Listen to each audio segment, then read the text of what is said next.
فرعون نے خواب دیکھا کہ بیت المقدس سے ایک آگ آئی ہے اور اس نے فرعونیوں کو اور فرعون کو جلا دیا ہے۔ فرعون نے جب اس خواب کی تعبیر نجومیوں سے، کاہنوں سے پوچھی تو انہوں نے بتایا کہ ایک بچہ پیدا ہوگا جس کی وجہ سے تیری سلطنت ختم ہو جائے گی۔ فرعون نے حکم دیا کہ کوئی بھی بچہ جو بنی اسرائیل قوم کے اندر بچہ پیدا اسے قتل کر دیا جائے۔ بچوں کا قتل عام ہوتا رہا، یہاں تک کہ وزیروں نے، مشیروں نے کہا کہ اسی طرح بچوں کا قتل ہوتا رہا تو بنی اسرائیل والے جو ہمارے خادم ہیں، ہمارے غلام ہیں، یہ تو ختم ہو جائیں گے، اور پھر آئندہ سے ہماری خدمت کرنے والا کون ہوگا؟ تو پھر فرعون نے حکم جاری کیا کہ 1 سال تک بچوں کو زندہ چھوڑا جائے اور 1 سال جو پیدا ہونے والے بچے کو قتل کیا جائے۔ اب جس وقت موسیٰ علیہ السلام کی ولادت کا وقت قریب تھا تو یہ وہ سال تھا جس سال بچوں کو قتل کیا جا رہا تھا۔ حضرت موسیٰ علیہ السلام کی جو والدہ تھی جن کا نام تھا یوحانز، اور موسیٰ علیہ السلام کا پورا نام تھا موسیٰ بن عمران۔ اب ان کی جو والدہ تھی انہیں یہ ڈر تھا کہ کہیں موسیٰ علیہ السلام جو بچے کی ولادت ہوگی تو یہ فرعونیوں سے قتل کر دیں گے۔ اللہ رب العزت نے الہام فرمایا کہ اے میری بندی تو بے خوف ہو جا، بچہ جب پیدا ہوگا اور جب تو اسے اپنے پاس رکھے گی اور تجھے اس بات کا خوف ہو کہ کہیں فرعونی جو ہے اس بچے کو قتل نہ کر دیں، تو رب تعالیٰ نے الہام فرمایا حضرت موسیٰ علیہ السلام کی والدہ کو کہ آپ ایسا کیجئے کہ جب آپ کو یہ ڈر ہو کہ کہیں فرعونی بچے کو قتل نہ کر دیں تو اس بچے کو ایک باکس میں ڈال کر دریا میں ڈال دینا، ہم اس بچے کی حفاظت بھی کریں گے اور بحفاظت یہ بچہ تیری طرف لوٹا بھی دیں گے۔ موسیٰ علیہ السلام کی ولادت ہو گئی۔ کچھ روز موسیٰ علیہ السلام نے اپنی والدہ کی پرورش میں رہے، دودھ پیتے رہے۔ جب موسیٰ علیہ السلام کی والدہ کو یہ خوف ہوا کہ کہیں فرعونی جو ہیں اسے بچے کو قتل نہ کر دیں، تو حضرت موسیٰ علیہ السلام کی جو والدہ تھی انہوں نے ایک باکس میں، ایک صندوق میں موسیٰ علیہ السلام کو ڈال دیا اور مکمل طور پر اس باکس کو بند کر کے دریائے نیل میں ڈال دیا۔ وہ دریا، اس میں سے ایک نہر جو تھی وہ فرعون کے محل سے گزر رہی تھی۔ اب موسیٰ علیہ السلام کی ایک بہن تھی جن کا نام تھا مریم۔ موسیٰ علیہ السلام کی والدہ نے اپنی بیٹی سے کہا کہ یہ صندوق جیسے جیسے پانی میں بہتا جائے تم اس کا پیچھا کرنا، دیکھنا یہ کہاں تک جاتا ہے۔ اب جو موسیٰ علیہ السلام کی بہن تھی جن کا نام تھا مریم، یہ صندوق جو ہے وہ دریائے نیل میں جب ڈالا گیا اور یہ صندوق بہتا ہوا جب فرعون کی نہر کے قریب پہنچا نا، فرعون کے محل کے اندر جو نہر جا رہی تھی، تو فرعون اپنی بیوی حضرت آسیہ جو کہ جنتی خواتین میں سے ہیں، یہ فرعون اپنی بیوی حضرت آسیہ کے ساتھ بیٹھا ہوا تھا۔ اس نے ایک صندوق دیکھا، سپاہیوں کو حکم دیا صندوق میرے پاس لاؤ۔ صندوق لایا گیا، اسے کھولا گیا تو کیا دیکھا اس میں بڑا ہی نورانی خوبصورت چھوٹا سا بچہ ہے۔ اب فرعون جو ہے جسے اس بات کا ڈر تھا کہ کہیں وہ بچہ نہ پیدا ہو جائے جس کی وجہ سے میری سلطنت ختم ہو جائے گی، فرعون نے ارادہ کیا کہ میں اس بچے کا قتل کر دوں۔ تو حضرت آسیہ جو تھی فرعون کی بیوی، انہوں نے کہا اس بچے کو قتل نہ کرو، ہمارے ہاں بیٹا نہیں ہے، ہم اسے اپنا بیٹا بنا لیتے ہیں۔ اب فرعون نے حضرت آسیہ کی بات مانتے ہوئے اسے اپنا بیٹا بنا لیا۔ مختلف خواتین کو بلایا گیا اس بچے کو دودھ پلانے کے لیے، لیکن موسیٰ علیہ السلام نے کسی خاتون کا دودھ نہیں پیا، یہاں تک کہ موسیٰ علیہ السلام کی جو بہن تھی مریم، یہ بھی اس محل میں موجود تھی، سارا منظر دیکھ رہی تھی۔ تو انہوں نے کہا کہ میں ایک ایسی خاتون کو جانتی ہوں جن کا دودھ کوئی بچہ منہ نہیں اسے پیچھے کرتا، دودھ پی لیتا ہے۔ کہا کہ ابھی بلاؤ۔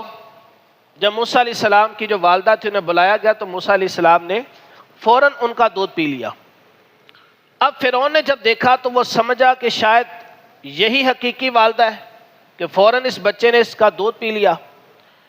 تو آپ کی والدہ نے کہا کہ اس بچے نے فوراً جو میرا دودھ پیا اس کی شاید وجہ یہ ہو کہ میں پاک صاف رہتی ہوں، میرے بدن سے خوشبو آتی ہے، اس وجہ سے شاید اس بچے نے میرا دودھ فوراً پی لیا۔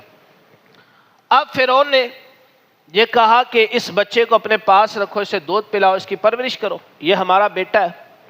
تو اس طرح حضرت موسیٰ علیہ السلام بحفاظت فرعون کے پاس سے ہو کر اپنی والدہ کے پاس پہنچ گئی۔ تو رب تعالیٰ نے موسیٰ علیہ السلام کو محفوظ بھی رکھا اور موسیٰ علیہ السلام بحفاظت اپنی والدہ کے پاس پہنچ گئی۔ کم و بیش 30 سال تک موسیٰ علیہ السلام فرعون کے پاس رہے۔ ایک مرتبہ بچپن میں حضرت موسیٰ علیہ السلام جب گود میں تھے تو فرعون کی داڑھی کو پکڑ لیا۔ جب فرعون کی داڑھی کو پکڑا کھینچا تو فرعون سمجھا کہ شاید یہ بچہ میرا دشمن ہے اور یہ وہی بچہ جس نے میری سلطنت کو ختم کرنا ہے۔ تو فرعون نے حکم دیا اس بچے کو قتل کر دیا جائے۔ اب پھر حضرت آسیہ جو تھی فرعون کی بیوی، انہوں نے کہا تو بچہ نہ سمجھ، ایسے کیا سمجھ کہ میں نے کس کے بال پکڑے ہیں۔ اب موسیٰ علیہ السلام کو آزمانے کے لیے فرعون نے آگ کے انگارے بھی منگوائے اور ایک طرف سرخ رنگ کے موتی جو آگ کے انگاروں کی طرح تھے وہ بھی منگوائے، دونوں سامنے رکھے ہیں۔ اور فیصلہ یہ ہونا تھا کہ اگر یہ بچہ ان موتیوں کو ہاتھ میں پکڑے گا تو اس کا مطلب ہے یہ بچہ سمجھتا ہے میں نے کون سی چیز کو پکڑنا ہے، اور اگر اس نے آگ کے انگارے کو پکڑ لیا تو ہم سمجھیں گے کہ بچہ نہ سمجھ، ایسے سمجھ نہیں میں نے کون سی چیز پکڑنی ہے۔ اب جس وقت موسیٰ علیہ السلام ان سرخ رنگ کے موتیوں کی طرف ہاتھ بڑھانے لگے تو جبریل امین علیہ السلام کو رب تعالیٰ نے بھیجا اور جبریل امین علیہ السلام نے آپ کا ہاتھ اس آگ کے انگاروں کی طرف کر دیا۔ آپ نے آگ کا انگارہ پکڑا، منہ میں ڈال دیا، آپ کی زبان میں تھوڑی سی جو ہے وہ جل گئی اور لکنت پیدا ہو گئی۔ اسی لیے حضرت موسیٰ علیہ السلام نے جب رب کی بارگاہ میں ایک مرتبہ دعا کی تھی کہ ربی شرح لی صدری ویسر لی امری واحلل عقدۃ من لسانی یفقہوا قولی، یا اللہ میرے سینے کو کشادہ کر دے اور میری زبان میں جو لکنت ہے اسے ختم کر دے تاکہ لوگ میری بات بآسانی سمجھ سکے۔ تو وہ لکنت کیوں پیدا ہوئی؟ جو باپ نے بچپن میں آگ کا انگارہ منہ میں ڈالا تھا۔ یہ منظر دیکھنے کے بعد فرعون سمجھ گیا کہ ہاں یہ بچہ ہے، نہ سمجھ ایسے سمجھ نہیں تھی، اگر یہ واقعی سے سمجھ ہوتی میرا دوست کون ہے دشمن کون ہے تو یہ بچہ آگ کا انگارہ منہ میں نہ ڈالتا۔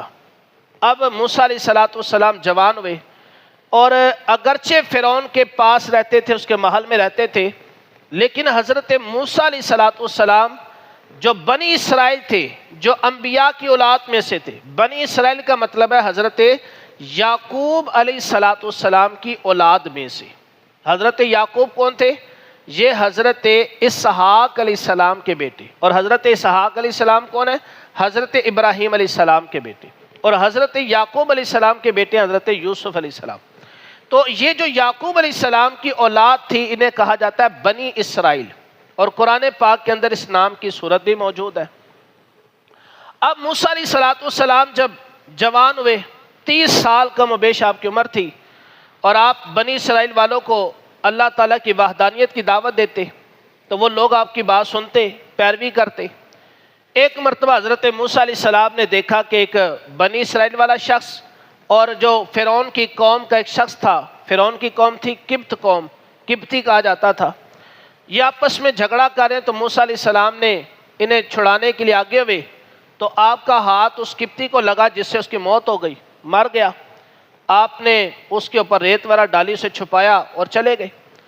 اب جب اگلے دن پھر موسیٰ علیہ السلام کا کسی جگہ سے گزر ہوا تو وہی شخص، بنی اسرائیل کا شخص، کسی اور بندے سے جھگڑا کر رہا تھا۔